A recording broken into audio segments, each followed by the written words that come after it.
Based on the bill for social media use, the government has proposed to make it mandatory for social media platforms to take permit from the government for operation. If the bill becomes a law, social media platforms will need to ensure contents that affect Nepal's sovereignty, territorial integrity, national security, social harmony, they are strictly filtered out.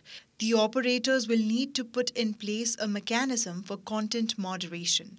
The platforms will also need to keep a check on the type of contents being posted and ensure all transactions through the platform are through banking system. Those who are found violating the rules will be fined between 2.5 million to 10 million rupees. राष्ट्रिय अखण्डता, भौगोलिक अखण्डता, सामाजिक सद्भाव, जो खलबलाउने किसिम जातीय विभेद त्यस्तो खलबलाउने किसिमको पोस्टहरू गर्न मिल्दैन अब त्यो अनुसार। त्यस्तै भ्रामक सूचनाहरू, कसैको इज्जतमाथि पर्ने, मान मर्यादालाई जुन माथि आँच पुर्याउने त्यस्तो किसिमको जुन छ नि सूचनाहरू पोस्ट गर्न मिल्दैन, लाइक पनि गर्न मिल्दैन, मेन्सन पनि गर्न मिल्दैन, ट्याग गर्न पनि मिल्दैन। यी कुराहरूको प्रोभिजन राखिएको छ।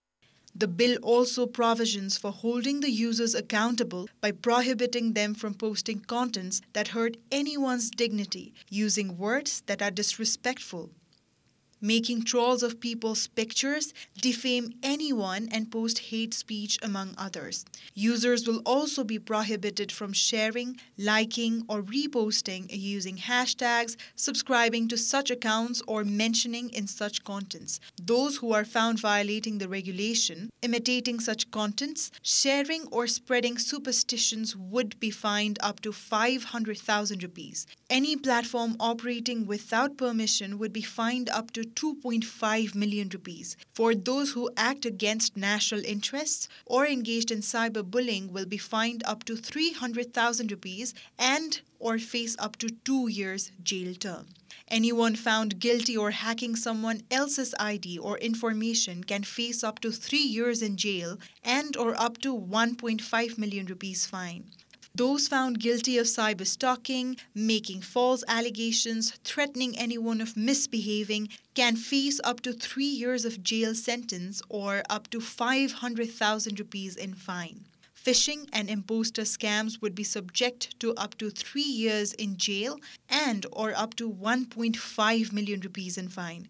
Leaking of anyone's personal pictures, audio, or video without their consent or sextortions would be punishable by up to 3 years in jail and or up to 1.5 million rupees in fines. Anyone guilty of sharing explicit contents, spreading misinformation and disinformation would be punishable by up to 2 years in jail and or up to 300,000 rupees in fines. Likewise, posting and promoting deep fake contents would be subject to up to 300,000 rupees fine and or up to 2 years jail term. Users are also prohibited to create or use fake IDs. Anyone found guilty would face up to 5 years jail term and or up to 1.5 million rupees fee. The social media bill has also provisioned for anyone encouraging to violate social media regulation would be punishable by up to 1 year in jail. Anyone found guilty of violation for more than once would have to face double the punishment. Any individual holding public position found violating the regulation would have to face 50% additional punishment. If any individual is found guilty of violation and of using children would face up to an additional 1 year jail term. एउटा फौजदारी कानुनको रूपमा यसलाई ल्याइयो र यसलाई दण्डमुखी कानुनको रूपमा अगाडि बढाइयो। संसारभरि नै के भन्छ यसलाई कम्पनसेटमुखी कानुनको रूपमा लानुपर्छ भनिन्छ, क्षतिपूर्तिमुखी। किनभने कुनै पनि सामाजिक सञ्जालका अथवा कुनै पनि प्लेटफर्महरुमा गरिने अभिव्यक्तिबाट पीडित हुने भनेको इन्डिभिजुअलै प्राय हुन्छ र इन्डिभिजुअलहरुले चाहिँ जस्टिस पाउने भनेको उले क्षतिपूर्तिबाट हो। Should the bill become a law, users and platforms will need to drop any contents that the government deems violatory. Platforms will also need to establish a grievance handling point for anyone outside of Nepal and using the platform with the government's permission. Platforms will need to establish such mechanism within 3 months of the law coming into effect or allocate the contact point. They will also need to establish a 24-hour grievance handling mechanism and form a quick response system.